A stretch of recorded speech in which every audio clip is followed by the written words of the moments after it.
본문의 말씀처럼 너희는 이 세대를 본받지 말고 오직 마음을 새롭게 함으로 변화받아서 하나님의 선하시고 기뻐하시고 온전하신 뜻에 무엇인지 분별하도록 하라 그랬습니다.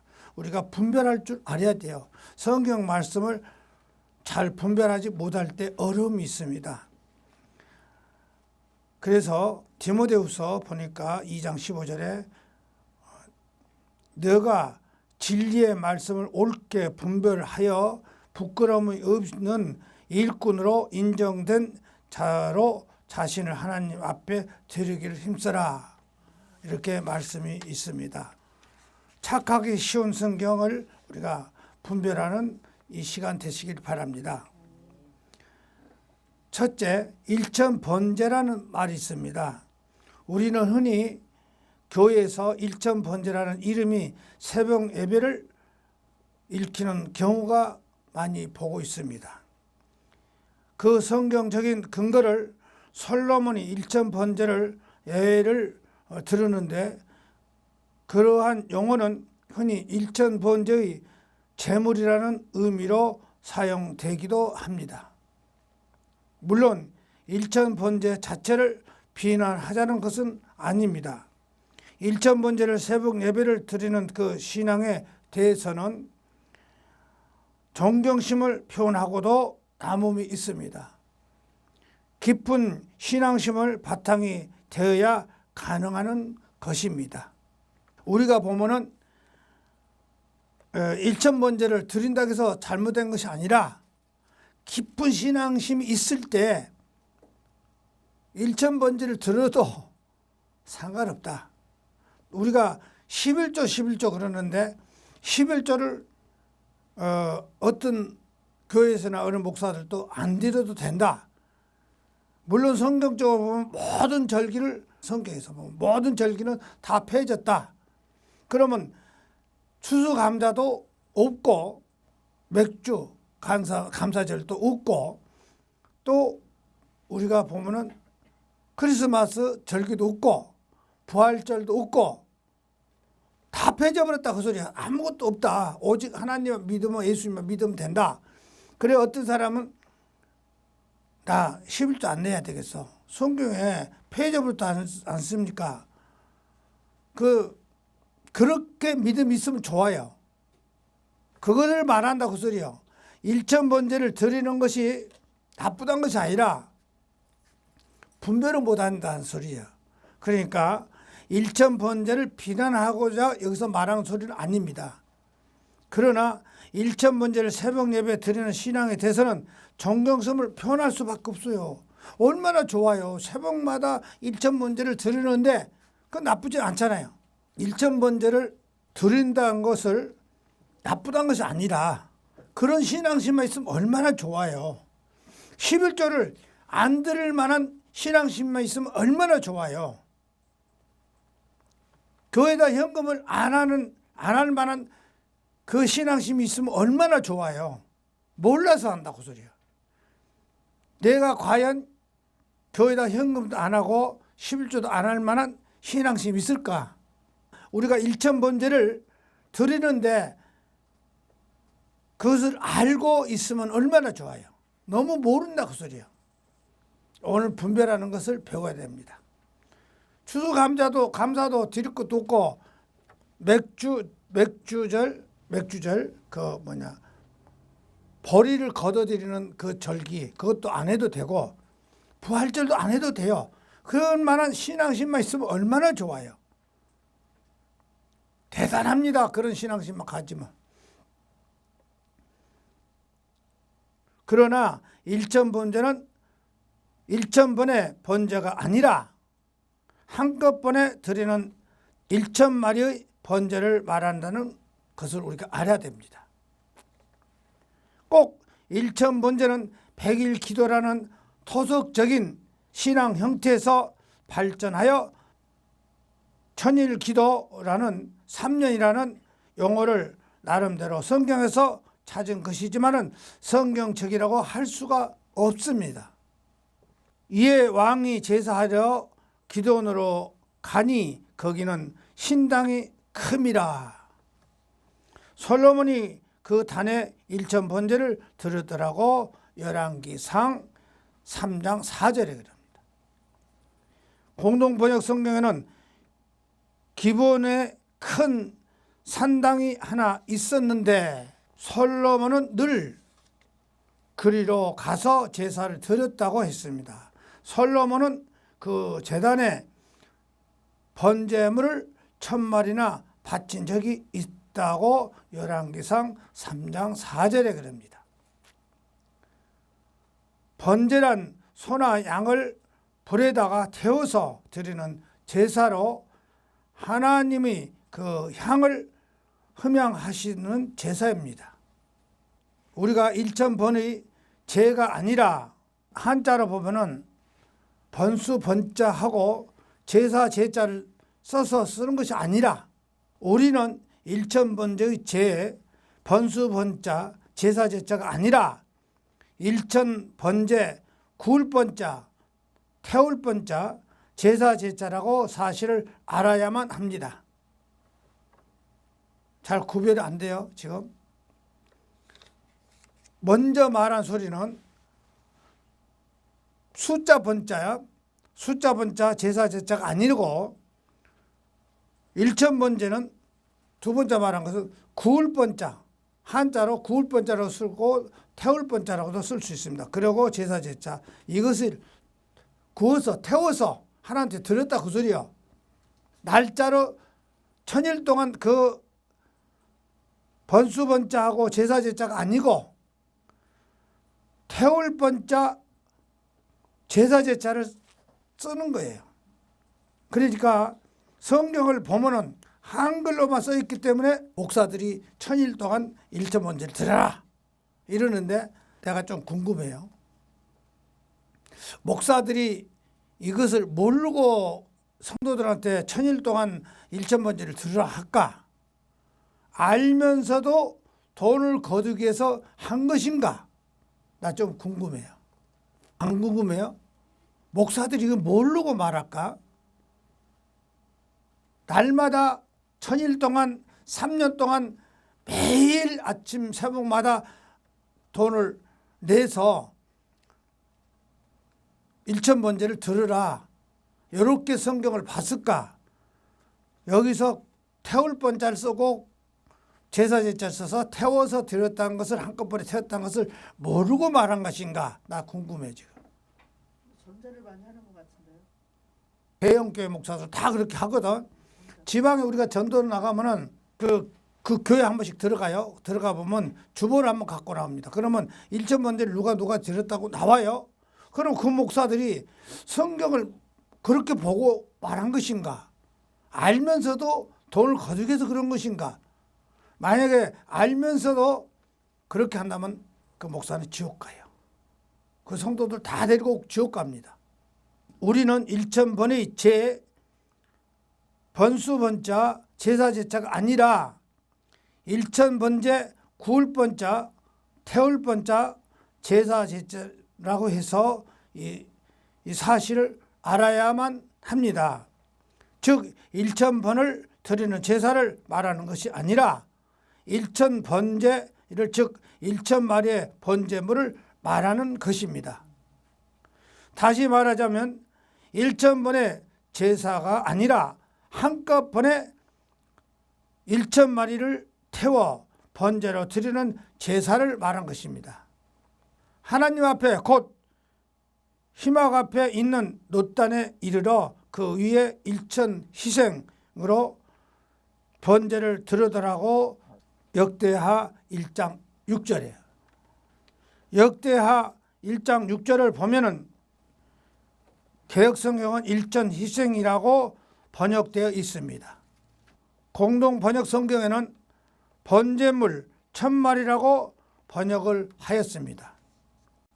솔로몬은 거기 만남의 장막에 있는 놋 제단으로 올라가 하나님 앞에 번제물 1000마리를 살라 바쳤다 그랬습니다. 역대하 1장 6절에 공동 번역 성경에. 그런데 한번 말하겠습니다. 놋 제단은 무엇이냐? 놋으로 그 구리로 녹그릇 구리시로 만든 큰 제단이 만들어놨어. 거기로 올라간다 그 소리야. 롯데단은 이거를 확실히 분별할 줄 알아야 됩니다. 그리고 올라가 하나님 앞에 번제물을 1000마리를 살려 그랬으니까 태웠다 그 소리야. 살랐다 그 소리야. 우리가 그걸 확실히 알아야 됩니다. 아, 한꺼번에 태웠구나. 그러나 혹간 어떤 사람은 어떻게 1000마리를 동시에 번제로 드릴 수 있는가라고 반문하면서 그것은 천일의 제사를 의미하는 것이라고 해석하는 것이 현실적이라고 설명을 합니다. 그러나 천일의 제사인가 아니면 1000마리의 번제인가를 분명히 알려주는 성경 구절을 있으며 1000마리의 제물이 맞습니다. 이튿날 하나님께 제사를 드리고 또 번제를 드렸나니 그랬습니다. 이제 숫자를 한번 봅시다. 이튿날 하나님께 제사를 드리고 또 번제를 드리니 숫송아지가 1000이요 수양이 1000이요 어린 양이 1000이요 또 그 전체가 온 이스라엘이 위하여 풍성한 제물을 드렸다고 역대상 29장 21절에 수송아지, 수양, 어린 양까지 합쳐서 모두 3000마리 번제를 말하고 더욱이 성경에 소가 22,000, 양이 12만의 경우인 제사도 있었습니다. 솔로몬은 화목제의 희생을 드렸으니 곧 하나님께 드리는 소가 22,000이요 양이 12만이요 같이 왕이 모두 이스라엘 자손이 하나님이 전에 낙성식을 행하더라고 열왕기상 8장 63절에 만일 솔로몬이 드린 1000번제가 1001을 새벽제단이라고 해석된다면 22,000의 소와 20만의 양이 14만 2000일 새벽제단에 되어야만 합니다. 이것은 한 개인에게는 도저히 불가능한 일입니다. 왜냐하면 22,000일을 약 60년이 되어지면 14만 2000일을 389년에 되어지기 때문입니다. 열왕기상 8장 63절에 이후의 구절을 더 읽어봅시다. 과연 그 많은 번제물을 번제 드리는데 며칠을 걸렸는가 기록되어 있습니다. 그날의 왕이 하나님의 전들 가운데를 거룩한 구별하고 거기서 그랬습니다. 그러니까 그 하나님의 제사를 드리는 것도 아주 깨끗한 데서 거룩한 장소에서 아무개라도 뭐 차려놓고 제사 지는 거 아닙니다. 그렇게 솔로몬이 아주 하나님 앞에 아주 좋은 장소, 깨끗한 장소, 흠이 없는 장소, 문제가 되지 않은 장소. 그날의 왕이 하나님의 전 앞들 가운데를 거룩한 구별하고 거기서 번제와 소제와 감사제의 기름을 드렸으니 이는 하나님 앞에 대단의 자금으로 번제물과 소제물과 화목제물에 기름을 더 용납할 수가 없더라 그랬습니다. 갖다가 워낙 많은 걸 갖다가 제단에 바치려 하니까 놋제단이 적더라 그 소리요. 작더라 그 소리요. 그때 솔로몬이 7일 합해서 14일을 우리 하나님 앞에서 절기로 지켰더니 하맛 어귀에서 붙어서 애굽 하수까지 온 이스라엘 우리 큰 회중에 모여 저와 함께 하더라 하고 열왕기상 8장 64절에서 65절에 그러잖아요. 그러니까 며칠 동안 드렸다고요? 그 단위 노때 단위 적으니까 7일 2주요. 2주 14일 동안 했다고 소리요. 무슨 1000일 동안 했다고? 성경을 볼 줄 알아야 돼요. 아니 목사들 이거 안 봤을까? 모를까?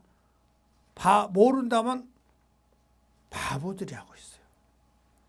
그날의 왕이 하나님의 전 앞들 가운데를 거룩히 구별하고 거기서 번제와 소제와 감사제의 기름을 드리니 이는 하나님 앞에 놓다니 적음으로 번제물과 소제물과 화목제의 기름을 다 용납할 수가 없으니 그때에 솔로몬이 7일 합해서 14일을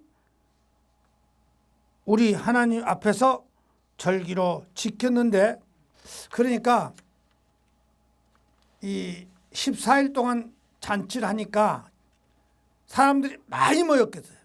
그렇죠? 엄청나게 많이 모였어. 수도 없이 모여버렸어. 그러면 거기서 다 태워드리는 음식물이 남아돌 거 아니요. 그럼 그 사람들하고 아마 같이 먹었을 거예요. 지금 또 보면 알겠죠. 22,000의 소와 12만의 양을 14일 동안 2주 동안 태워 번제로 모두 드렸다 그랬어요. 또 솔로몬은 1000일 동안 계속하여 번제를 드린 적이 결코 없습니다. 또 솔로몬은 1000일 동안 계속하여 번제를 드린 적은 성경에 한 군데도 없다 그 소리입니다. 솔로몬은 해마다 3번씩 번제를 드렸기 때문입니다. 번제를 드리기는 들었어요. 그 뭐 한꺼번에 1000번제를 한 것이 아니라 그렇게 했다고 소리입니다. 솔로몬 해마다 3번씩 번제를 드리기 때문입니다. 솔로몬은 하나님을 위하여 쌓은 단 위에 해마다 3번씩 번제의 감사제를 드리고 또 하나님 앞에 있는 단에 분향하더라고 이에 전 역사가 마치더라고. 열왕기상 9장 25절에 그럽니다. 우리가 구체적으로 이 말을 안 하고는 목사들이 못 알아먹어요.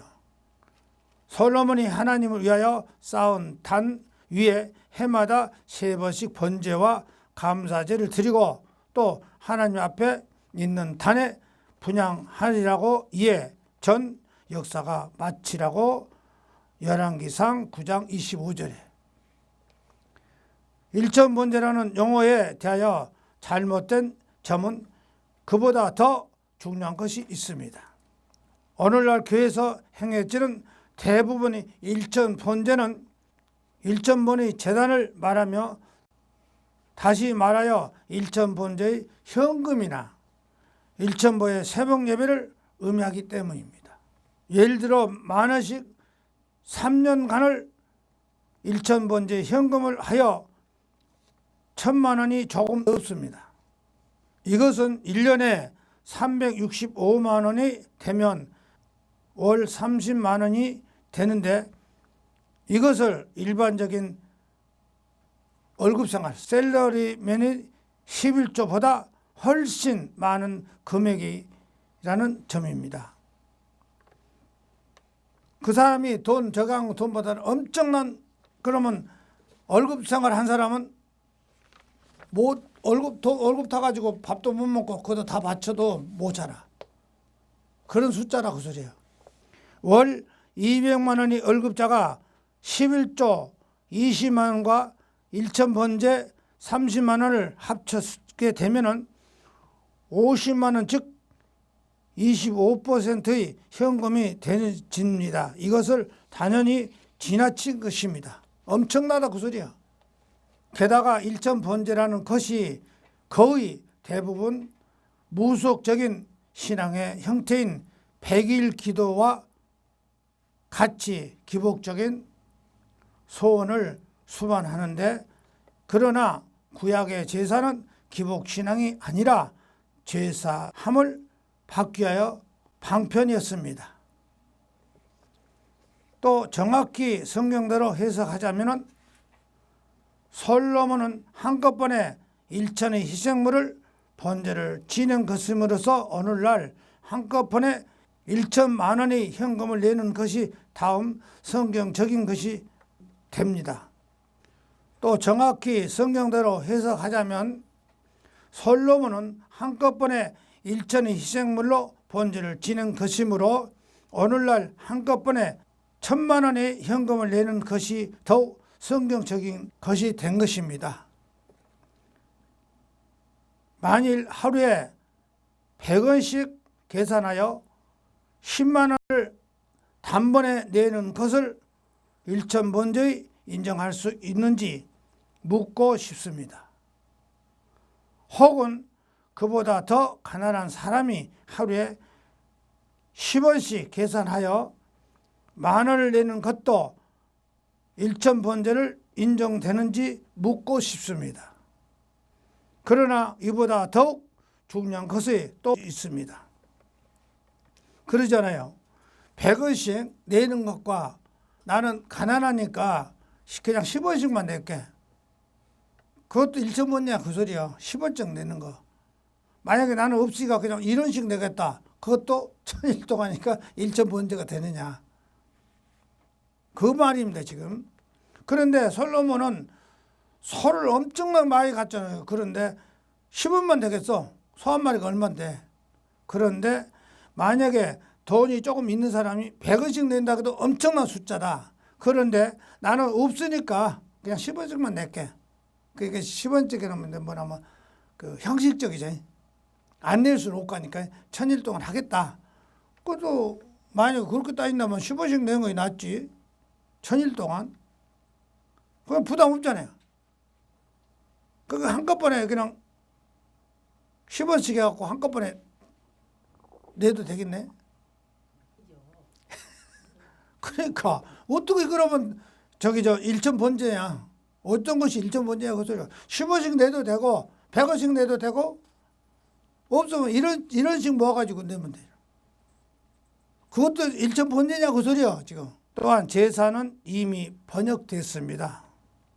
예수 그리스도의 단번에 드려진 희생 제물로 이미 구약적인 제사는 번역되어진 것이며 이처럼 제사를 계속 드려야 한다고 주장한다면 예수 그리스도의 희생은 헛된 것이 되고 망한다 그 소리야. 예수님은 한꺼번에 제사를 딱 드려버렸거든. 그러니까 구약에서 하는 솔로몬이 하는 것과 똑같다. 지금 예수님이 한꺼번에 들어버렸다. 예수 그리스도의 단번에 들어진 희생 제물로 이미 구약적인 제사는 번역되진 것이며 이처럼 제사를 계속 들어야 한다고 주장한다면 예수 그리스도의 희생은 헛것이 되고 만 것입니다. 번제란 의미는 제물을 태움으로 인하여 향기로운 냄새를 하나님께 드림으로 인간의 죄값을 그 제물이 보상되었다는 개념입니다. 희생 제물들은 태웠다는 것이 곧 당사자의 죄를 없앴다는 뜻이기 때문입니다. 백성들을 죄를 없애기 위해서 짐승을 희생을 시켜서 솔로몬이 했다고 씁니다. 그러나 예수님은 자기 몸을 태워서 백성들을 살리기 위해서 자기 몸을 제물로 바쳤다고 소리 한 번에. 희생 제물을 태운다는 것이 곧 당사자의 죄를 없앤다는 뜻이기 때문입니다. 이러한 제사를 예수 그리스도가 자신의 제물로 단번에 들어진 것이기에 날마다 제사 드리는 것 같이 할 필요가 없는 것입니다. 횟수를 많이 드리는 번제는 더 이상 필요하지 않는 것입니다. 저가 저 제사장들이 먼저 자기 죄를 위하고 다음에 백성의 죄를 위하여 날마다 제사 드리는 것과 같이 할 필요가 없으니 저가 단번에 자기를 드려 이루셨음이라고 히브리서 7장 27절에 히브리서 10장 8절 봅니다. 하나님은 더 이상 번제와 속죄제를 원하지 않으셨다고 합니다. 그런데도 성경은 오역하면서까지 일천 번제라는 용어를 사용해야 하는가? 위에 말씀하시기를 제사와 예물과 전체를 번제함과 속죄제는 원치도 아니하고 기뻐하지도 아니하신다고 이는 그 율법을 따라서 드리는 것이라고 그랬습니다. 우린 이런 죄의 사망의 법인 율법으로 붙어서 해방되었습니다. 그럼에도 불구하고 성경을 변질시켜 가면서까지 다시 율법으로 돌아가야만 하는 것인가? 이는 그리스도 예수 안에 있는 성령을 법이 죄와 사망의 법에서까지 너를 해방하였음이라고 로마서 8장 2절에 그럽니다. 새벽 예배 중요한 것이다 하고 또한 그것은 깊이 신앙심을 필요로 합니다. 그러나 일천번제라는 용어 자체에 대해서는 다시 한번 생각해 보아야 할 문제가 있습니다. 둘째로 단이라는 것은 딱 하나라고 소리, 한 분이라고 소리. 둘째로 단 분이신 하나님이 이름을 불러야 하나? 여호와, 야훼 하나님이라는 단어가 구약에서는 6554번에 나와. 신약에서는 단 한 번도 없습니다. 무슨 말 같아요? 신약 성경에서는 여호와라는 소리가 한 번도 없어. 구약에서는 6554번에 나와. 내가 이거를 계속 성경에서 찾아서 쓰면서 썼던 숫자예요.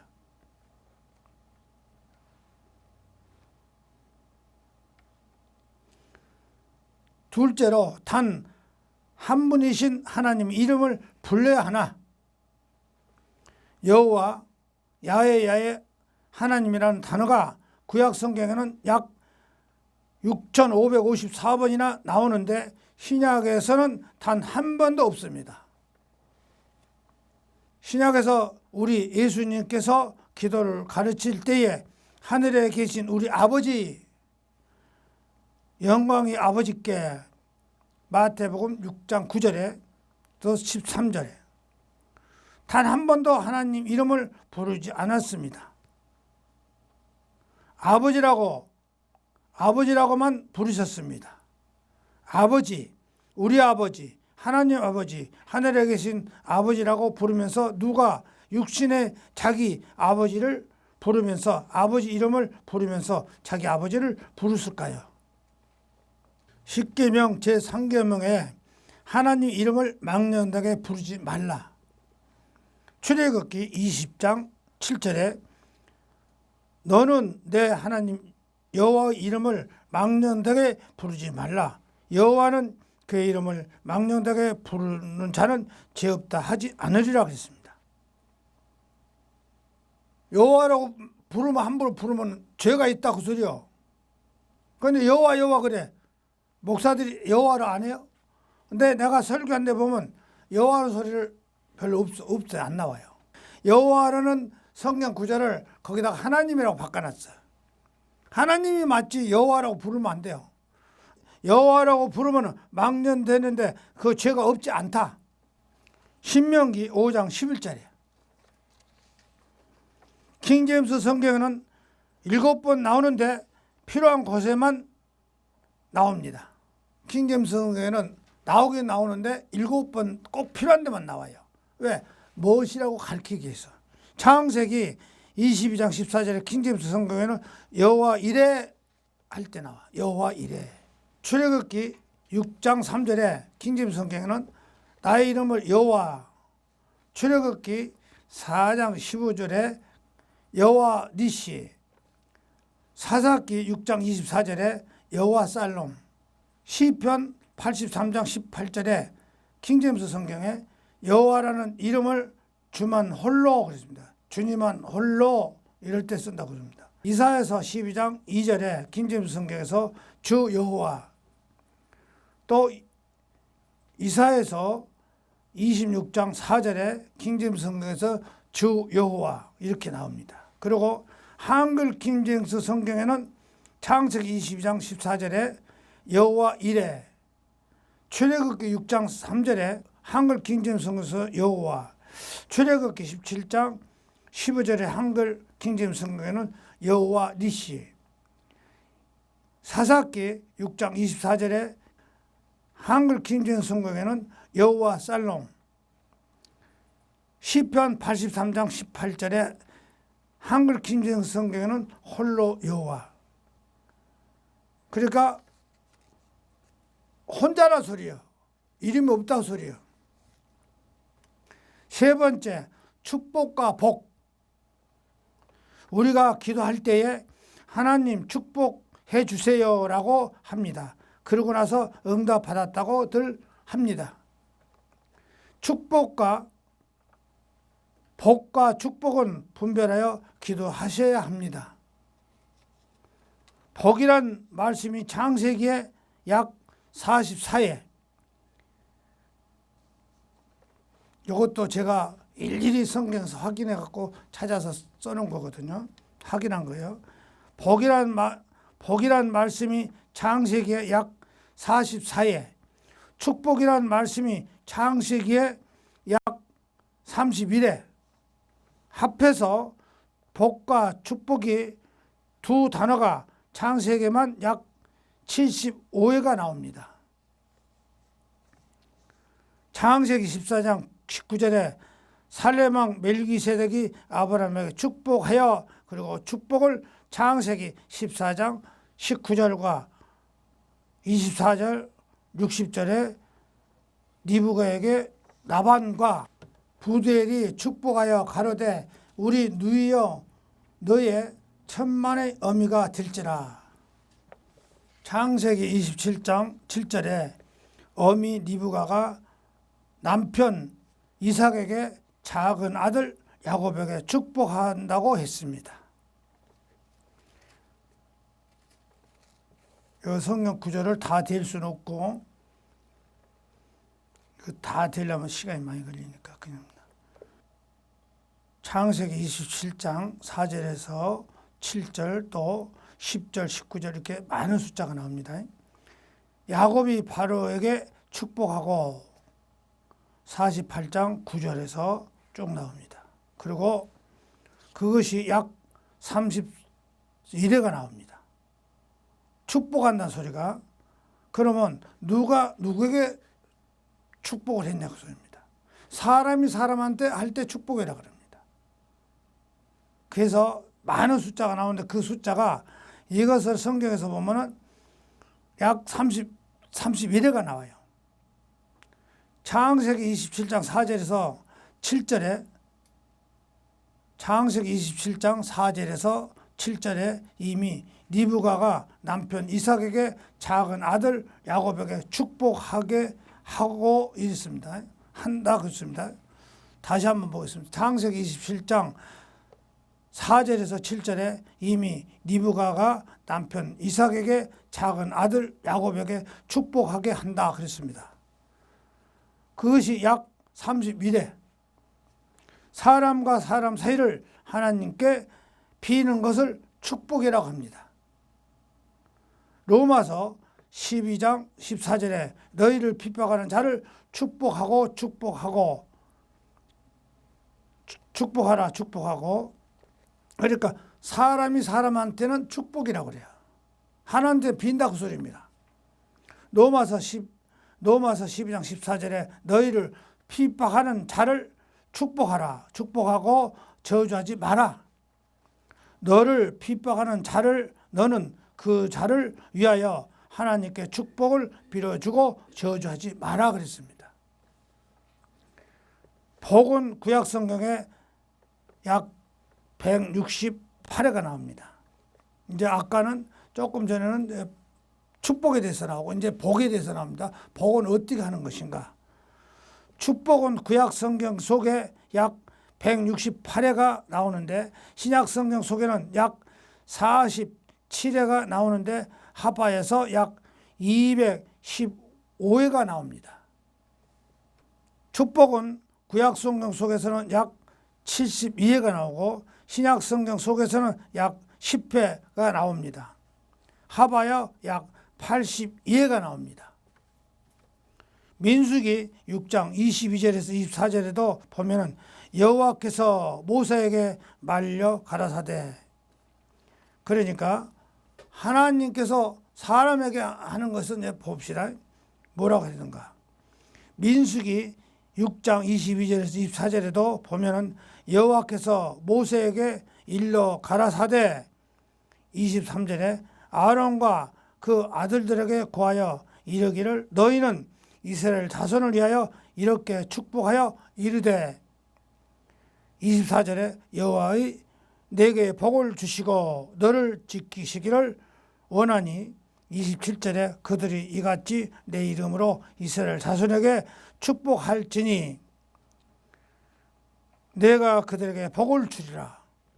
민수기 6장 22절에서 24절에도 보면은 여호와께서 모세에게 일러 가라사대, 23절에 아론과 그 아들에게 고하여 이르기를 너희는 이스라엘 자손을 위하여 이렇게 축복하여 이르되, 여기서 축복이라 하죠. 누가 누구한테 할 때 축복하라고 했어요? 응? 모세가, 하나님께서 모세에게 일러 가라사대, 민수기 6장 22절 24절에도 보면은 여호와께서 모세에게 일러 가라사대 아론과 그 아들에게 고하여 이르기를 너희는 이스라엘 자손을 위하여 이렇게 축복하여 이르되 여호와는 네게 복을 주시고 너를 지키시기를 원하니 그들이 이같이 내 이름으로 이스라엘 자손에게 축복할지니 내가 그들에게 복을 주리라. 하나님이 너희들한테는 복을 주리라 이렇게 나왔고, 모세 보고 하나님이 아론이나 아들에게 정할 때는 뭐라고 했어요? 그들을 위해서 축복하라 그렇게 나오잖아요. 분명히 그렇게 나오죠. 이것을 이렇게 하면은 기는데 내가 구체적으로 하이라고 이렇게 성경 구절을 중간중간 대놨습니다. 그런데 신약에서는 축복이라고 구약 성경에는 축복이 이름 나오는데, 그런데 신약의 축복과 구약의 축복은 다릅니다. 같은 축복이라고 나오는데 구약에서 축복과 신약에서 축복이 달라요. 왜 다를까? 똑같이 축복이라는 소리인데 왜 다를까? 그런데 신약의 축복과 구약의 축복은 다릅니다. 신약의 축복은 예수님이 아들로 이 땅에 오심으로써 이로는 하나님 아버지가 계심으로 아버지께 우리들에게 빌어주시는 말입니다. 마태복음 26장 26절에서 29절에 예수님께서 최후의 만찬 때 축복하시고 제자들에게 받아 먹으라 이것이 내 몸이니 하시고 떡과 포도즙을 받아 마시라고 하셨다 그렇습니다. 마가복음 14장 22절에. 그러니까 여기서 예수님이 말한 것은 하나님 아들로서 축복한다고 했습니다. 하나님한테 빈다고 소리 하나님 아들로서 말한 소리예요. 그러니까 다르잖아요. 신약에서 축복과 구약의 축복은 다르다. 그런데 신약의 축복과 구약의 축복은 다릅니다. 신약에서는 축복은 예수님이 아들로서 이 땅에 오심으로 이로는 하나님 아버지가 계심으로 아버지께 우리들을 빌어준다는 말입니다. 마태복음 26장 26절에서 29절에 예수님께서 최후의 만찬 때 축복하시고 제자들에게 받아 먹으라 이것이 내 몸이니 하시고 떡과 포도즙을 받아 먹으라고 하셨다고 마가복음 14장 22절에 또 마가복음 10장 15절에 내가 진실로 너에게 이르노니 누구든지 하나님이 나라를 어린애와 같이 받들지 않은 하는 자는 결단코 들어가지 못하리라고 하시고 그 어린이들을 안고 저희 위에 안수하시고 축복하더라 그랬습니다. 넷째, 예수와 그리스도. 예수님은 중보자로 오셨습니다. 위로는 하나님이, 아래로는 사람 사이에 중보자, 그리고 십자가로 죽으시고 죽음에서 승리하셨을 때 주와 그리스도로 부활하셨다고 그랬어요. 또한 예수는 어릴 때부터서 이 세상에 계실 때 이름입니다. 동정녀 마리아에서 태어났을 때 이름이었습니다. 마태복음 1장 21절에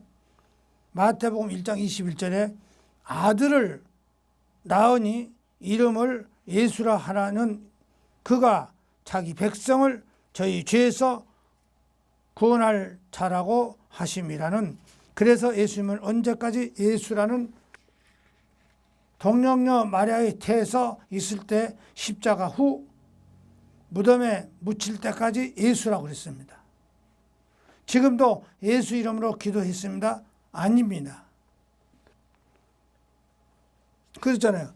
우리가 죽고 부활하지 않았다면 얼마나 불쌍한 사람들이요. 예수 안 믿는 게 처리 낫지. 불쌍한 사람입니다. 우리는 죽고 없는 예수를 믿는다면 얼마나 불쌍한 사람들입니까? 안 믿는 사람들보다 더 불쌍한 자들입니다. 누가복음 24장 5절에 여자들이 두려워 얼굴을 땅에 대니 두 사람이 이르되 어찌하여 산 자를 죽은 자 가운데서 찾느냐 그랬습니다. 살아나는 예수님을 우리가 믿으지 죽은, 그러니까 천사가 뭐라고 했어요? 왜 살아있는 죽은 자 가운데 찾느냐? 살아있는 예수인데 벌써 반향이 다릅니다. 누가복음 24장 5절에 여자들이 들어와 얼굴을 땅에 대니 두 사람이 이르되 어찌하여 산 자를 죽은 자 가운데서 찾느냐? 살아나신 예수님을 믿어야죠. 죽음에서 승리하신 예수님, 대제사장이 되신 예수님. 히브리서 8장 4절에 예수님께서 만일 땅에 계셨다면 제사장이 되지 아니하셨을 것이니 이는 율법에 쫓아 예물을 드리는 제사장이 있으리라. 그러나 이제 그가 더 아름다운 직분을 얻었으니 이는 더 좋은 약속으로 세우신 더 좋은 언약의 중보자라고 제사장이 되신 때는 예수, 그냥 예수가 아니라는 것을 아셔야 합니다.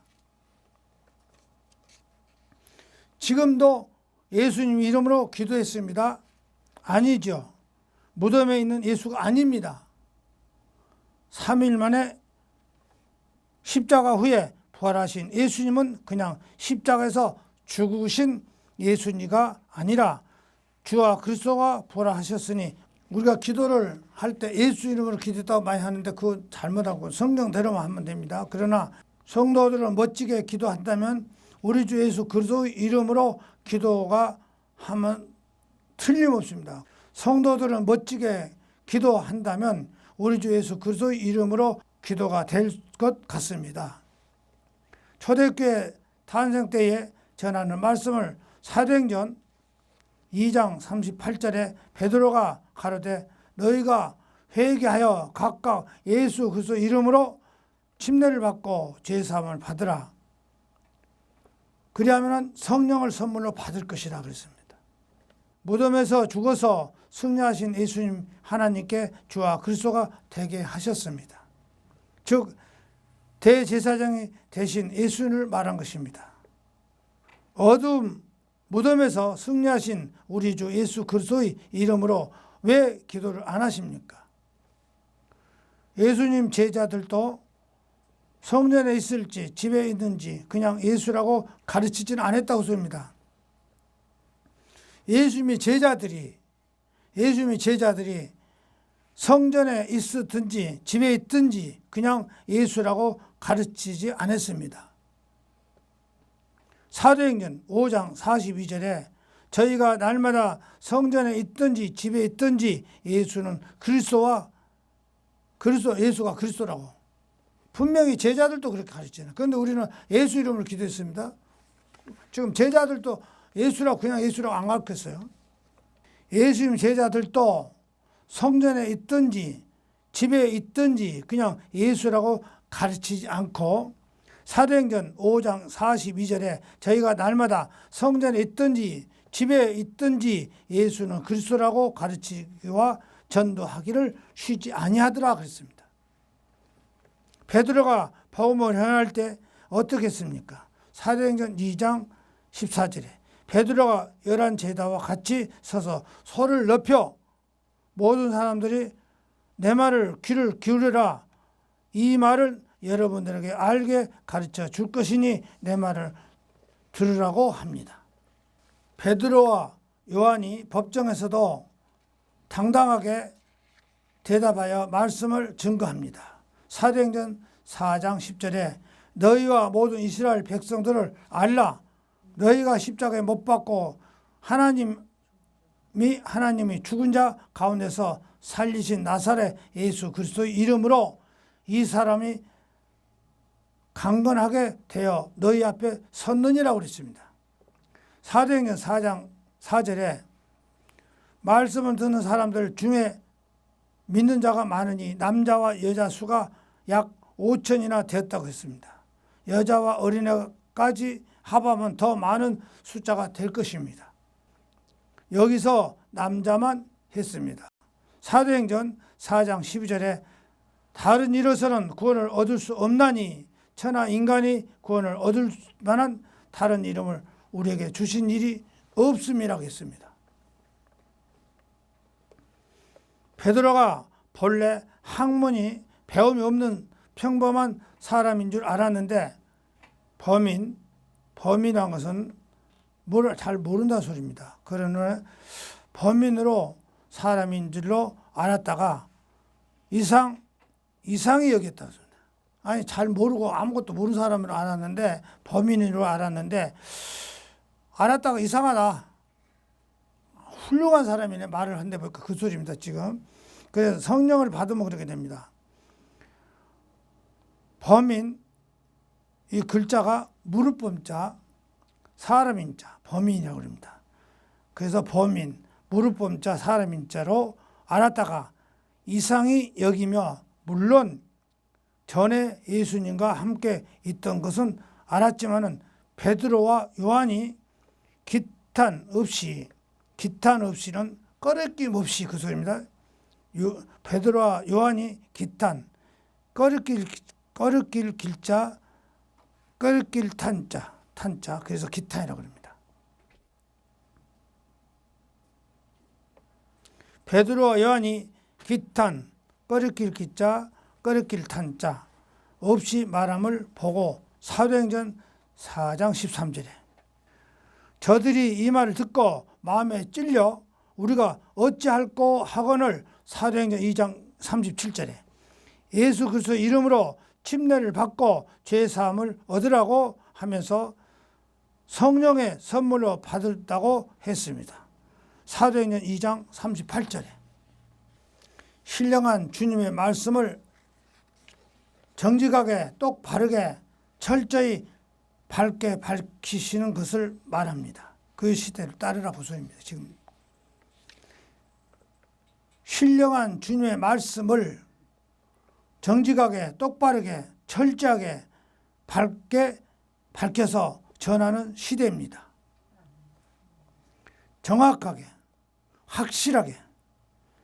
확실한 증거를 가지고 말을 하라는 성경에 말을 하고 있습니다. 확실하게 꼭 말하라고 소리야.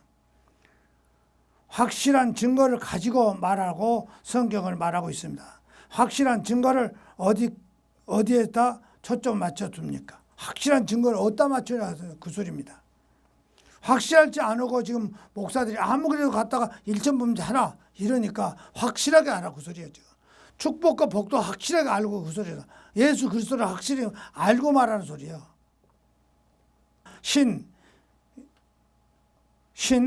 신령한 주님의 말씀을 그럽니다. 그 다음에 바를 정자, 정직하고 똑바르게 삼명시로 풀어놨어. 그게 말을 안 해서 그럴 뿐이지. 또 철자는 밝힐 철자, 확실히 밝히라고 소리야. 그래서 철저하게 밝혀, 밝게 밝혀 그래요. 철자를 밝힐 철자 그럽니다. 밝힐 철자. 그래서 밝게, 바르게 밝혀서, 철자는 밝힐 철자 씁니다. 한자로. 그래서 철저하게 밝게 밝혀서 전하는 시대입니다.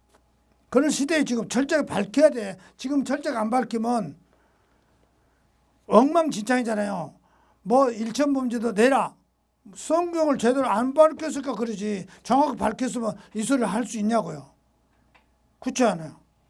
그리고 예수 이름으로 기도했습니다. 땅속에 묻힌 예수를 믿으면은 그는 절대 잘못 믿어버렸어. 불쌍한 사람이야. 그런데 땅속에서 살아나는 예수를 우리는 믿어야 돼. 사는 예수를. 그렇게 정확하게 밝혀야 돼요. 정확하게. 그래서 확실한 증거를 가지고 말하고 성경은 말하라고 했습니다. 확실한 증거를 어디서 초점을 둡니까? 성경 말씀을 거스른 이 시대에 목사는 무조건 설교하는데 이것은 잘못했다는 그 소리입니다. 목사들 무조건적 설교에다가 아닙니다. 어느 누구도 예언해 주니까 누가 예언해 준다? 아닙니다. 정확하게 밝혀야 돼요. 확실한 증거를 가지고 말하고 성경을 말하고 있습니다. 확실한 증거를 어디에다가 초점을 둡니까? 성경 말씀을 거스른 이 시대에 목사들이 무조건 설교하는데 아닙니다. 어느 누구도 예언해 줍니까?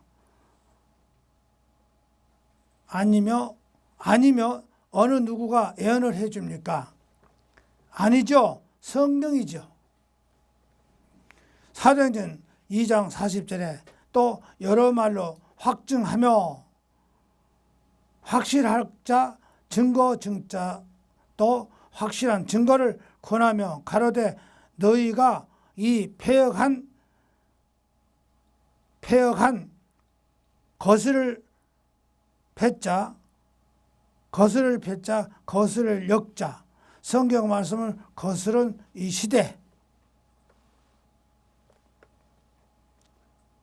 시대에서 구원을 받으라 하니 초대교회 탄생될 때 전에는 말씀을 사도행전 2장 38절에 베드로가 가로되 너희가 회개하여 각각 예수 그리스도의 이름으로 침례를 받고 죄사함을 얻으라. 그리하면 성령을 선물로 받으리라.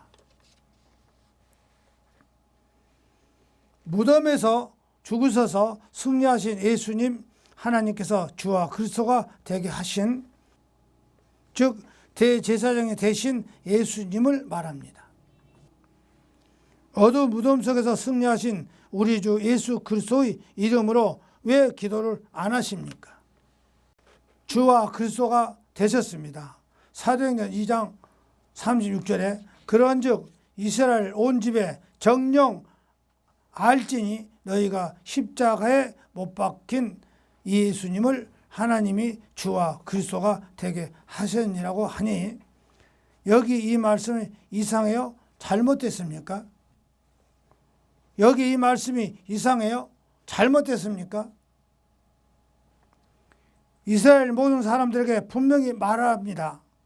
명심하십시오. 하나님께서 십자가에 못 박은 이 예수님을 주와 우리 주 예수님이요 그리스도가 되게 하셨습니다. 확실한 증거인 성경 말씀으로 구원을 받으라고 베드로와 요한이 아무 꺼리낌도 없이 자신 있게 말씀을 전하십니다. 그러니까 자신 있게 우리는 전해야 돼요. 이제는 어디 가서. 이제 자신 있어야 돼. 그럼 저는 어디 가든지 자신 있습니다. 우리나라에서 최고 알아준 목사 나오라고요. 자신 있습니다. 저는. 나오라고 그래요. 같이 논쟁해보자고 소리. 여기 와서 배워 모두. 목사들도 와서 배워야 돼요. 성경을 확실히 구별해. 와서 배워야 됩니다. 확실한 증거인 성경 말씀으로 구원을 받으라고 베드로와 요한이 아무 꺼리낌도 없이 자신있게 말씀을 전하니까 사도행전 2장 41절에 그 말을 듣는 사람들이 침례를 받음에 그날 제자 수가 3천이나 되더라 그랬습니다. 사도행전 3장 3절에 또 제9시쯤 기도 시간에 베드로와 요한이 성전에 올라갈새 나으면서 안진뱅이가 된 자가 구결한 것을 보고 돈 한 푼 주시오 하고 내밀었다고 소리입니다. 구걸이라는 것은 뭐좀 한 푼 주시오 하는 것이 구걸이라고 그래요. 사도행전 3장 3절에 또 9시 기도 9시 한 6시쯤 돼요. 9시라고 그때 그 당시에 사도행전 3장 또 9시 기도 시간에 베드로와 요한이 성전에 올라갈새 나으면서 안진뱅이가 된 구결하거늘 돈을 달라고 하는 사람입니다. 베드로가 예수 그리스도의 능력으로 말합니다. 은과 금은 내게 없거니와 내게 있는 것으로 네게 주노니 곧 나사렛 예수 그리스도 이름으로 거둬라. 사도행전 3장 6절에 누구의 이름으로? 예수 그리스도의 이름으로. 예수 그리스도 이름으로. 이러니까 자존심 상합니까? 목사들도. 이렇게 예수 그리스도 이름으로 베드로도 그랬습니다. 요한하고. 예수 그리스도 이름으로 자존심 상합니까? 오늘 말씀이 이상합니까? 오늘 설교 말씀 이상합니까? 성도들 보고는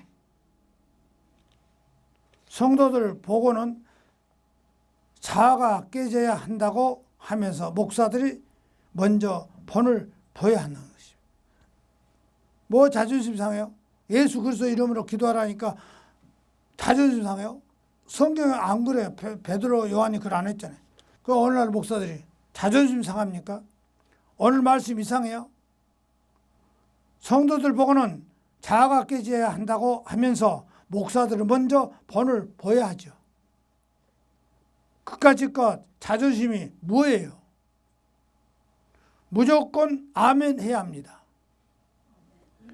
우리 하나님 아버지 저에게 복 많이 주세요.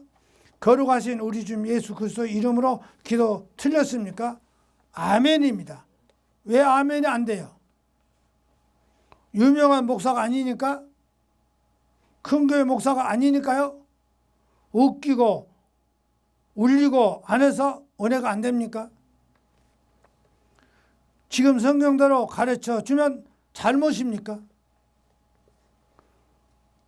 이 폐역한 세대가 구원받으라고 하니 그 말씀 받아 침례를 받아야 합니다.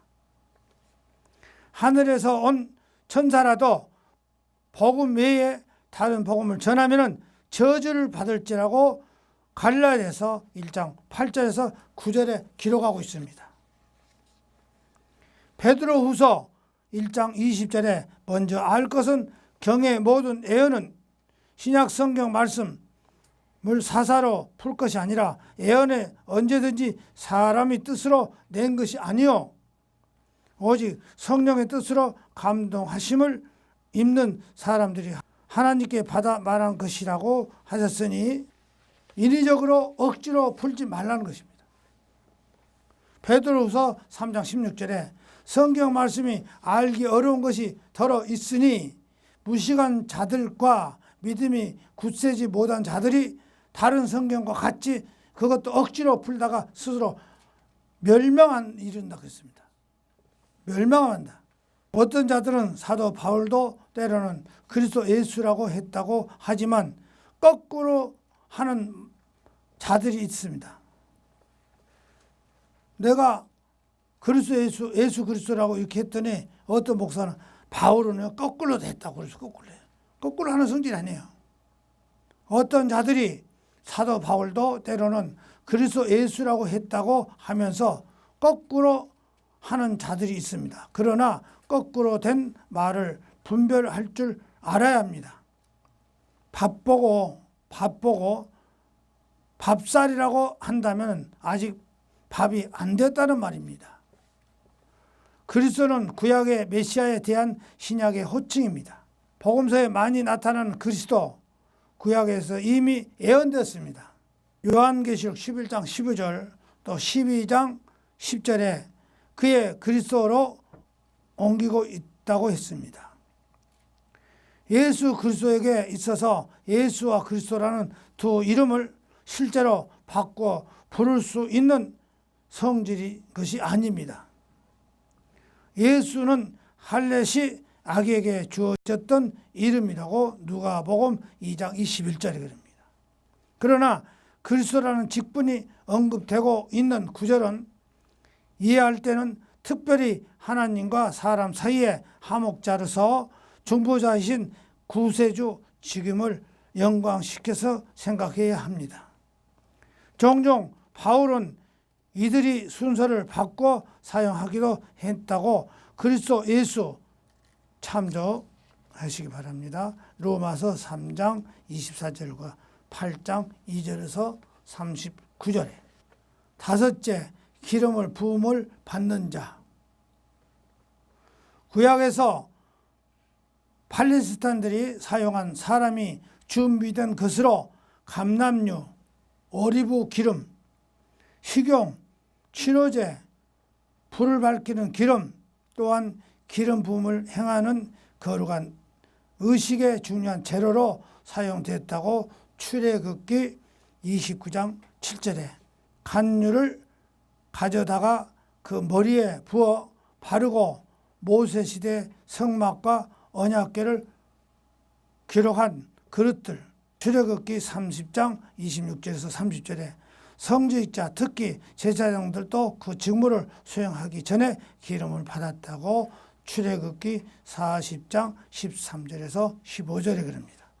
그러나 예수님이 사람이 준비한 기름은 부음을 받는 것이 아니라 하나님께서 의하여 성령으로 부음을 받은지라는 것을 마태복음 3장 16절에서 17절에 마가복음 1장 10절에서 11절 누가복음 3장 21절에서 22절에 주의 성령이 내게 임하니 내게 기름을 부으시고 누가복음 4장 18절에서 이사야서 61장 1절에 인용해서 봅니다. 사도행전 10장 38절에 하나님이 나사렛 예수에게 성령과 능력으로 기름 붓듯 하매 그랬습니다. 그래서 오늘날 목사들이 안수한다고 하면서 기름 붓는다고 그러거든요. 아니에요. 예수님이 마지막 신약에 왔을 때는 기름 붓는 것이 없어. 어때 부르냐? 예수님이 성령으로 받았어요. 그래서 기름을 붓는 자는 목사들이 아니에요. 예수님은 한 분 딱 분이야.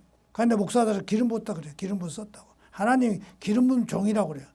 많이 들었죠? 아닙니다. 그거 잘못 알고 있어요. 이와 같이 그리스도라는 이름을 그의 백성들에게 구속자이며 중보자로서 그의 임무뿐 이러한 임무를 완벽하게 수행하심을 통하고 있습니다.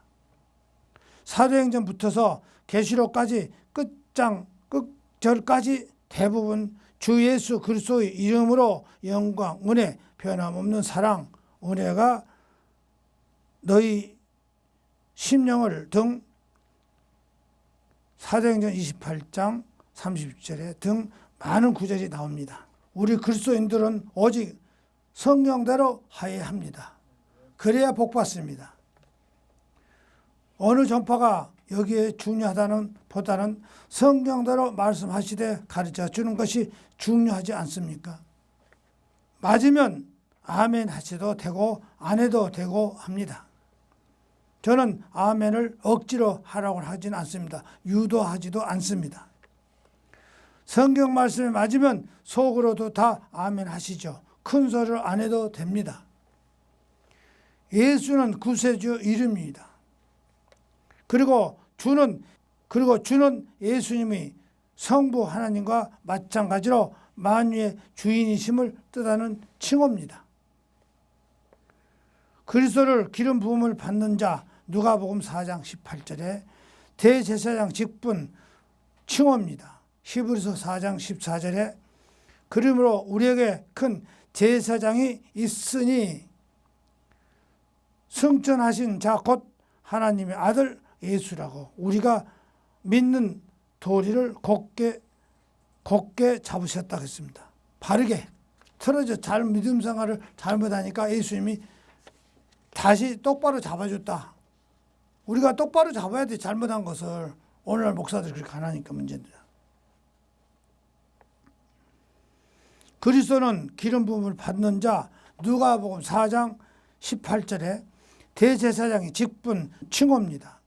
히브리서 4장 14절에 그러므로 우리에게 큰 제사장이 있으니 승천하신 자 곧 하나님 아들 예수라 우리가 믿는 도리를 곧게 잡으심이라. 믿음 생활이 잘못된 것을 예수님이 똑바로 다시 잡아준다고 소입니다. 도리를 똑바로 잡아야 되는데 잘못된 건 그대로 가고 있었죠. 목사들이 전부 잘못 가고 있어. 공부도 잘못하고 성경도 배우지도 않고 안 해놓고 목사 한 수 대가리 비먹고 돈 몇 푼 먹고 목사 한 수 받았고 여자 금방 남자고 난리 치고 있어. 잘못돼서 여기 가서 똑바로 잡아야 돼요. 하나님 아들 예수라 우리가 믿는 도리를 곧게 잡으실지라. 우리들이 믿음을 바르게 똑바르게 잡아주십니다. 우리의 제사장 그리스도께서 예수님께서 이 땅에 계신다면 대제사장이 되지를 않았을 것입니다.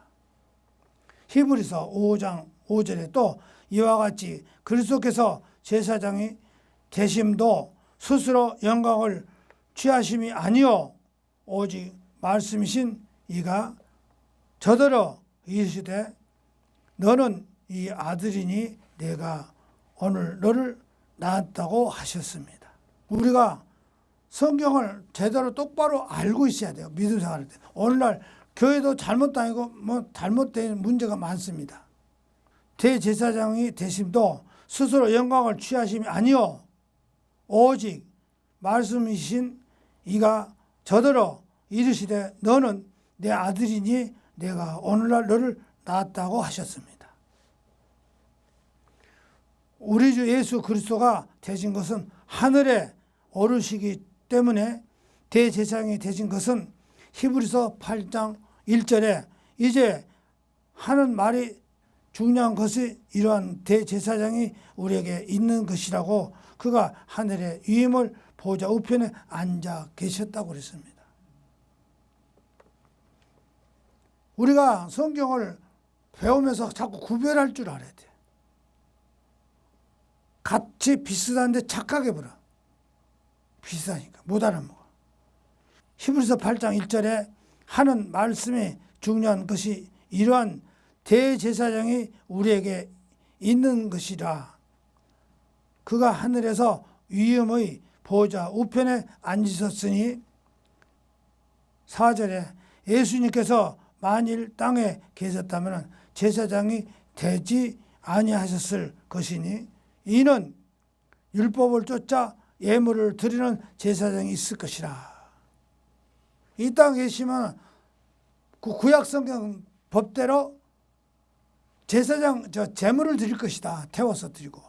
그런데 하나님은 예수님은 하늘에 올라갔기 때문에 단번에 자기 몸을 제물로 드리고 하늘에 올라가 버렸다고 소리야. 모르고 따라다니는 것도 문제가 됩니다. 맹종, 옳고 그름을 가리지 않고 남이 시키는 대로 다른 목사들 하는 대로 덮어놓고 따라갑니다. 잘못을 알면서도 따라다니면 둘 다 문제가 될 수 있습니다. 방종, 꺼리낌 없이 제멋대로 동행한 것입니다. 율법이 먼저 오고 복음이 세워졌습니다. 복음이 있어야 부활이 있습니다.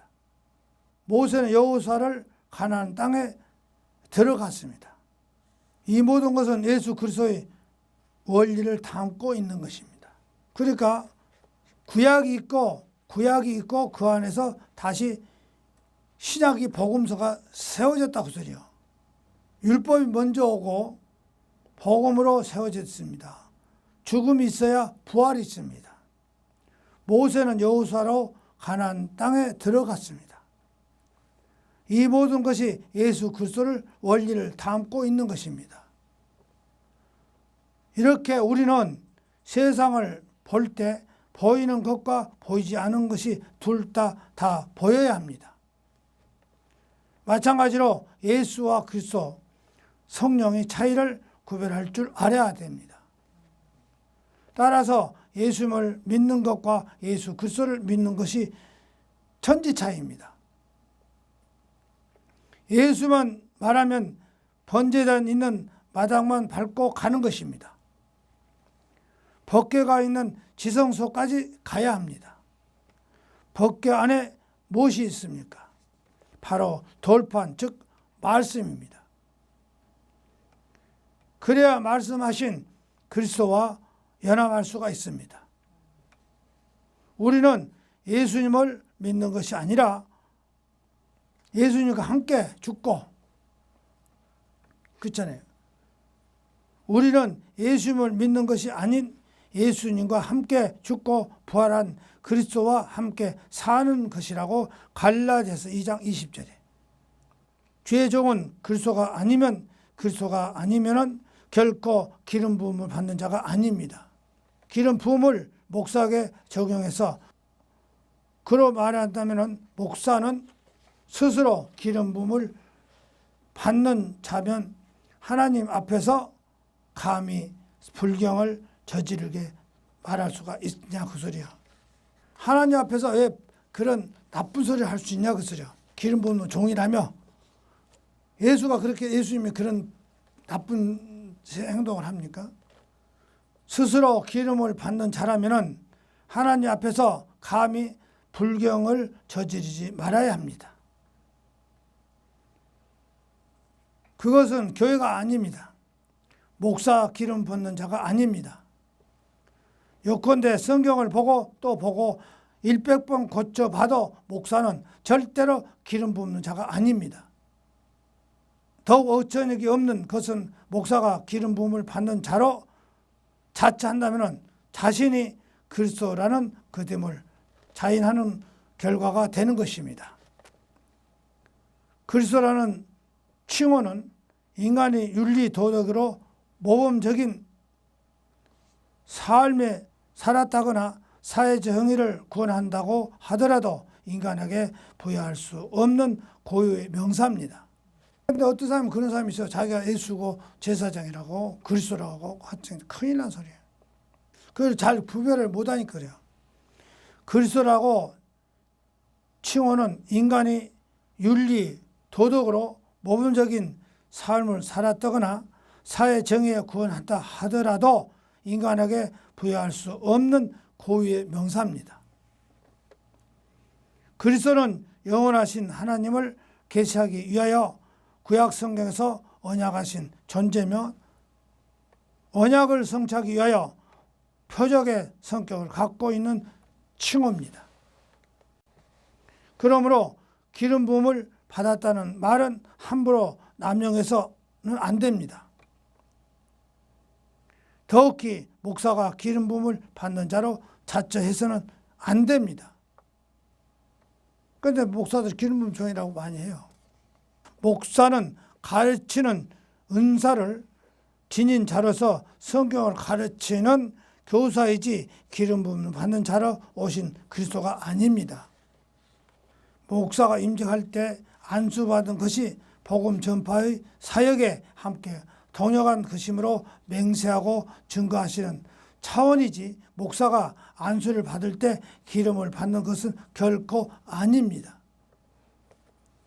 목사는 기름 부음 받는 자가 아니기 때문에 특권의 의식을 갖고 특수충으로 행세하면 안 된 것입니다. 굉장히 목사들이 대단하잖아요.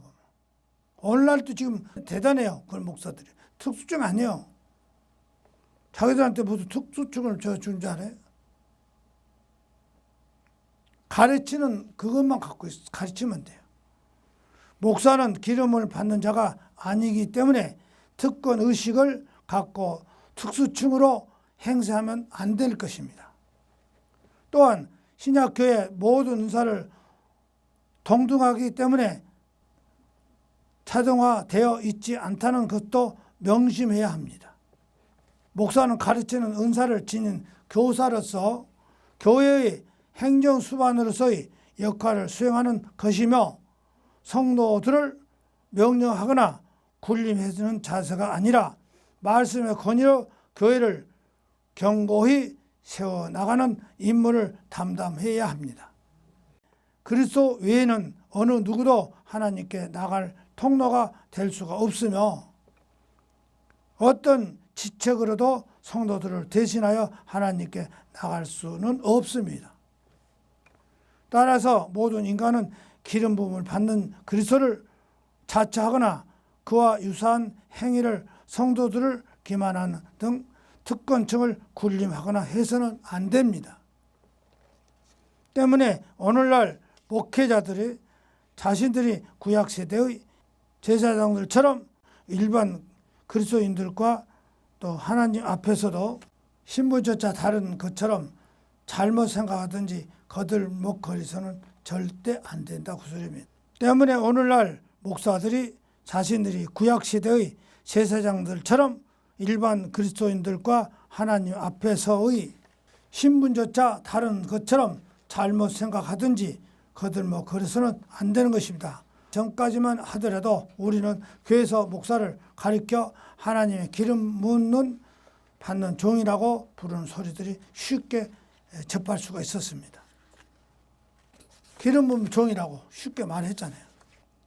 신약시대 만인의 제사장의 요체는 신약시대에 접어들면서 제사 제도에는 총체적인 변화가 찾아왔다는 다음 구절을 봐야 합니다. 그러므로 형제들아 내가 하나님의 모든 자비하심으로 너희를 권하노니 너희 몸은 하나님의 기뻐하신 거룩한 산제사로 드리라. 이는 내 드리는 영적 예배라고 로마서 12장 1절에 그럽니다. 그렇다면 도대체 무엇 때문에 제사 제도에 이처럼 놀라운 변화가 찾아왔단 말인가? 한마디로 답하면 참 제사장이신 예수 그리스도 때문에 이런 엄청난 변화가 찾아왔은 것입니다. 그런데 바로 여기서 복음의 핵심이 있고 만인 제사장론을 묘체가 담겨 있습니다.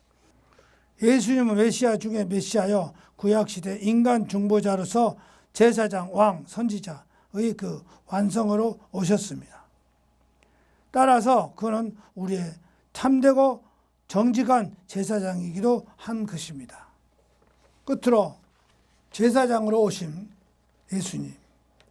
왜 그는 제사장으로 오셔야 했을까? 히브리서를 중심으로 살펴보면 그는 구약 제사 제도를 보완하고 완성하기 위해서 이해할 수 있습니다. 구약의 제사 제도는 두 가지 면에서 약점을 가지고 있습니다. 첫째, 우선 제사장이 자꾸 죽고 갈리기 때문에 일사불란한 직분적 안정이 이루어지지 않았다는 것입니다. 히브리서 7장 11절에. 히브리서 7장 23절, 히브리서 7장 27절에서 28절에 이처럼 구약시대 제사장들은 자신이 죄로 인하여 죽어야 했고 그 때문에 제사장들이 수시로 갈리기 때문에 전체적으로 보아 제사장 제도가 안정적이지 못하기 때문입니다. 두 번째, 뿐만 아니라 재물 또한 문제가 있습니다. 근본적으로 범죄의 주제자는 인간이기 때문에 창세기 2장 17절에 어떻게 짐승의 대신 형벌을 받을 수 있느냐는 것입니다. 히브리서 10장 1절에서 3절에서 4절에 비록 짐승 제사가 일시적으로 사제의 방편 노릇이 했지만 그것이 피상적 수준의 영향만 발휘했을 뿐 심층적이나 근본적인 대책이 되지 못했다는 것입니다. 짐승만 잡아가지고 제사 지내도 실제는 용서받지 않았어요. 형식적이야 전부가. 히브리서 10장 1절에서 3장 4절에 비록 짐승 제사가 일시적으로 제사의 방편 노릇을 했지만 그것은 피상적 수준의 언약만 발휘했을 뿐 심층적이고 근본적인 대책이 되지를 못했다는 것입니다. 이처럼 구약시대 제사 제도가 제사장과 제물 각각의 요소에 있어서 문제점이 가지고 있다는 것은 제사 제도의 두 요소가 제사장과 제물임을 고려할 때 제사 제도 자체가 온전히 혁신되어야 할 것임을 시사하고 있습니다. 바로 이런 차제에 그리스도께서 제사장으로 오신 것입니다. 시편 110편 4절과 히브리서 6장 20절에 이처럼 예수님께서 멜기세덱의 반차를 쫓아 제사장으로 오셨기 때문에 그는 구약시대에 있어 제사장의 약점을 보완할 수가 있다고 히브리서 7장 24절에서 25절에 또 동시에 그가 온전히 인간으로서 형벌을 받았었기 때문에 제물의 약점 또한 개선할 수가 있다고 히브리서 2장 14절에 그럽니다. 히브리서 10장 10절에 그가 이처럼 구약 제사 제도를 완성하기 위해서 오셨고 또 그의 오심으로 말미암아 제사 제도가 정원을 구했다는 증거는 그가 십자가에서 돌아가셨기 때문에 지성소를 통해 휘장이 위에서 아래로 찢어져 두 동강이가 난 것이 사건이 반영됐습니다. 정원이란 것은 바쳤다 그 소리입니다. 정원. 전 세계 10억 이상의 기독교인이 있는데 그리스도의 뜻을 아는 사람이 지극히 적다는 것입니다. 그렇게 엄청나게 많은 사람들이 그리스도를 모르고 이 얼마나 이상한 일입니까? 잘 몰라요 지금. 오늘 우리가 가만히 생각해 봅시다. 유명한 목사들 하는 것 보세요. 잘 가고 있어요? 전체 모르고 있어요. 유명한 목사 한번 보세요. 설교 들어보고 텔레비 들어보면 몰라요. 자세히 몰라. 이렇게 파헤쳐야 돼. 우리 그리스도의 교회 이렇게 기독교인이 엄청 많고 목사들이 많아도 자세히 몰라. 파헤쳐 들어야 돼요. 전 세계 10억 이상의 기독교인들이 있는데 그리스도의 뜻을 아는 사람은 지극히 적다는 것입니다. 그렇게 엄청나게 많은 사람들이 그리스도를 모르고 이 얼마나 이상한 일입니까? 아무리 생각해도 너무 엄청난 일입니다. 그리스도는 사람들이 종교적으로 해석해 버리기 때문에 철저히 감춰져 버렸습니다. 그리스도는 종교의 차원이 아닌 종교 이전의 생명입니다. 오늘날 기독교 우리가 종교라고 하죠. 종교가 돼 있어. 우리는 종교가 아니에요 지금. 우리는 종교가 아닙니다. 우리 종포에 속하진 않아요. 성경 들으면 딱 나가요. 종교는 뭐냐? 조직을 만들었고 한 거예요. 불교나 이런 거 다 종교입니다. 오늘날 기독교도 종교예요. 본래 성경에는 종교가 아닙니다. 종교적으로 해석해버리니까 문제가 돼버렸어요. 그러니까 모두 말씀이 그 속에 있지 않고 감춰버렸어. 숨어져 버렸어. 못 찾아내. 아무리 생각해도 너무 엄청난 일입니다. 그리스도는 사람들이 종교적으로 해석해 버리기 때문에 철저히 감춰져 버린 것입니다. 그리스도는 종교의 차원이 아닌 종교 이전의 생명입니다. 그리스도를 모르면 결코 하나님을 알 수가 없습니다. 하나님 아는 것 같이 몰라요. 하나님 아는 것 같이 몰라. 그리스도를 알아야 하나님을 알게 돼. 하나님 안다고요? 천만에입니다. 하나님은 보이지 않기 때문에 모릅니다. 예수를 알아야 하나님 알아. 우리가 안 보이는 하나님을 알 수 없어요. 그러나 알 수가 있습니다. 또 예수를 알게 되면 하나님을 알게 되고 하나님이 보이게 돼요. 그 외에는 안 보입니다. 그리스도를 모르면 결코 하나님을 알 수가 없습니다. 그리스도는 결코 교리로 만들어진 표면적인 종교의 대상이 아닙니다. 하나님의 인정하신 표로 기름을 붓는 것입니다. 신약에서는 왕과 제사장이 한 사람입니다. 기름 부음을 받는 자를 그리스도라고 하는 것입니다. 신약에서 예수님 안에 있는 모든 사람에게 왕 같은 제사장이라고 했습니다. 왕 같은 제사장이라고 했지 왕이라고 안 했어요. 여러분이 왕이 아니에요. 왕 같은 제사장. 왕 같은 제사장. 존경받을 만한 사람. 그 말이에요. 그런 것이 여러분이 제사장이 왕이 아니라고 소리요. 그런데 우리가 교인들이 우리가 왕 같은 제사장, 왕 같은 제사장인데 교인들은 왕이라고 생각해봤어. 왕 같은 그랬어. 같은 그랬어. 존경을 받을 만한 사람들. 기름 부음을 받는 자를 그리스도라고 했습니다. 신약에서는 예수 안에 있는 모든 사람들에게 왕 같은 제사장이라고 했습니다. 모든 왕 같은 제사장입니다. 우리는 왕이 아니라 왕 같은. 성경에 이런 말이 있죠. 베드로 후서 3장 16절에 베드로가 바울이 하는 말이 인용문입니다. 베드로가 바울이 하는 말을 인용하여 바울이 또 그 모든 편지에도 이런 일에 관하여 말하시되 그 중에 알기 어려운 것들이 더러 있으니 무식한 자들과 굳세지 못한 자들이 다른 성령과 같이 그것도 억지로 풀다가 스스로 멸망하느니라.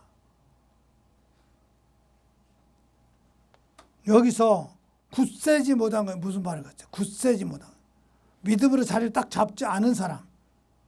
믿음으로 딱 자리를 잡은 사람은요, 아무리 건드려도 끄떡도 안 해요. 단단해 있어.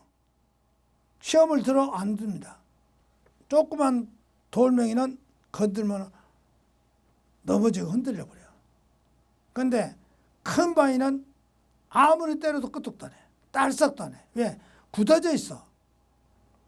사람이 큰 바위에 걸려서는 안 넘어집니다. 큰 바위에 걸려서는 안 넘어져. 뭔 말 같아? 큰 바위에 걸려야 넘어지지. 작은 바위에 돌멩이에 걸리겠어? 넘어지겠어? 자, 한번 물어봅시다.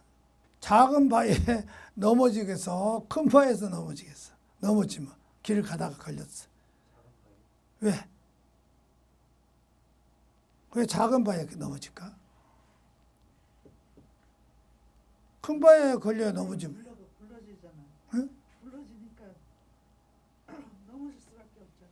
그러니까 사람이 작은 바위는 넘어지지만 큰 바위는 안 넘어집니다. 큰 바위는 끄떡도 안 하고 또 넘어뜨릴 수도 없고 우리가 그 큰 바위로 지나갈 수도 없어. 돌아가지. 우리가 돌아가요. 큰 바위에서는 돌아갑니다. 그러나 작은 바위에서는 조그만 돌멩이는 그냥 지나가다가 턱 걸려서 넘어져. 그런데 큰 거에는 돌아가면 돌아가지 그거 타고 넘어가진 않잖아요. 믿음이 강한 것은 끄떡도 안 해. 아무리 건드려도. 꼭 작은 것이 사람을 괴롭혀요. 작은 것에서 쉽게 넘어가 버려. 성경에 이런 말이 있습니다. 베드로서 3장 16절에 베드로가 바울의 하는 말을 인용해서 바울이 또 그 모든 편지에도 이런 말이 관하여 말하였으되 그 중에 알기 어려운 것이 더러 있으니 무식한 자들과 굳세지 못한 자들이 더러 성경과 같이 그것도 억지로 풀다가 스스로 멸망하느니라. 아멘.